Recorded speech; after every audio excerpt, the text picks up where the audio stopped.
Rekonsiliasi Prabowo bukan sekedar kata-kata. Ada influencer-influencer Mas Ganjar bilang brutus-brutus di sekitar Jokowi. Orang-orang di sekitar Pak Jokowi yang kemudian nggak dukung Ganjar tapi berusaha dukung Prabowo dibilang brutus. Ini kan nggak sehat kalau kayak gini.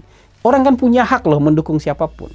Kan nggak bilang pendukung Ganjar jadi brutus. Anda punya pendirian moral dari mana kemudian bisa bilang orang yang mendukung Prabowo kemudian jadi brutus di sekitar Pak Jokowi? Kenapa dia nggak boleh? Kan nggak bisa ditransfer semua 100% Jokowi menjadi Ganjar. Ini bukan transfer uang yang bisa 100% dikirim. Ya kan? Ini kan soal sikap masing-masing individu.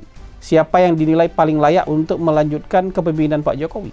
Ada orang yang beranggapan bahwa Ganjar layak melanjutkan Pak Jokowi, wajar silakan. Ada orang yang menganggap Pak Prabowo layak melanjutkan Pak Jokowi, juga wajar silakan. Sama wajarnya, sama baiknya, sama bolehnya, dan nggak ada salah satu yang berdosa untuk itu. Ada juga yang bikin video dan kemudian itu menjadi viral juga di kalangan pendukung-pendukung Pak Jokowi, yang kemudian jadi pendukungnya Mas Ganjar bahwa udahlah Pak Prabowo, Anda kan pasti dilema nih. Dilema antara memaksakan diri menjadi calon presiden atau menjadi guru bangsa. Gitu. Pak Prabowo di fait accompli memaksakan diri jadi presiden. Bayangin coba. Orang yang punya partai, partainya besar, elektabilitasnya tinggi, ya. Dan sekarang jadi menterinya Pak Jokowi dibilang memaksakan diri jadi presiden. Kalau saya mau jadi calon presiden itu namanya maksakan diri. Tapi Pak Prabowo nggak maksain diri. Mas Ganjar nggak maksain diri. Kenapa? Iya, dia orang partai, gubernur. Ya kan, gubernur sudah 2 periode, nggak maksain diri. Tapi kalau Pak Prabowo dia nggak maksain diri, maka Mas Ganjar jauh lebih maksain diri. Mas Anies jauh lebih maksain diri. Jadi, pola pikir bahwa kalau nggak dukung orang yang kita dukung itu dosa, itu salah besar. Kalau Anda mau negara ini nggak terpecah, kalau Anda mau negara ini baik-baik aja, ikut kata-kata Pak Prabowo itu yang di Jogja kemarin.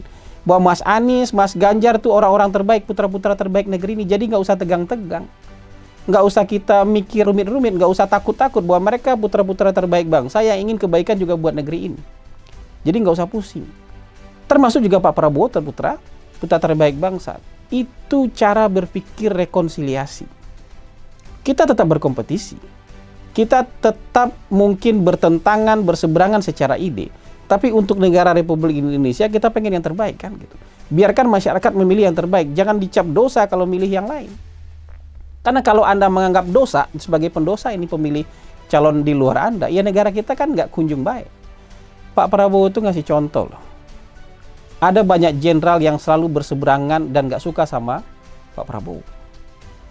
Jenderal itu selalu berusaha mengalahkan Pak Prabowo dalam setiap kompetisi politik. Bahkan sebagian itu adalah orang-orang yang merekomendasikan pemecatan Pak Prabowo dari tentara. Tapi hari ini, habis Lebaran tahun ini, semuanya didatangi. Jenderal-jenderal yang pernah berseberangan dengan dia, yang membenci dia datangi. Itu secara psikologis dia mencapai level yang mungkin susah kita capai level itu.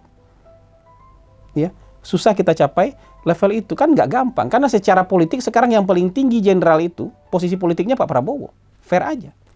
Tapi dia datangi itu orang-orang yang sudah lewat puncak karirnya. Dan sekarang mungkin juga nggak punya kuasa apa-apa. Dia datangi satu persatu. Kenapa? Ini rekonsiliasi.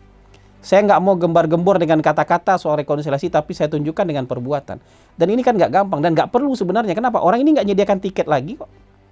Kalau dari sisi dukungan juga mungkin orang ini nggak punya pendukung lagi kok. Tapi saya datangi itu. Di saat saya ada di puncak posisi karir saya politik saya hari ini, saya datangi orang yang sudah turun karir politiknya. Orang yang sudah sama sekali nggak ada lagi pengaruh dan karir politiknya sama sekali. Saya datangi. Itu simbol rekonsiliasi tanpa kata-kata.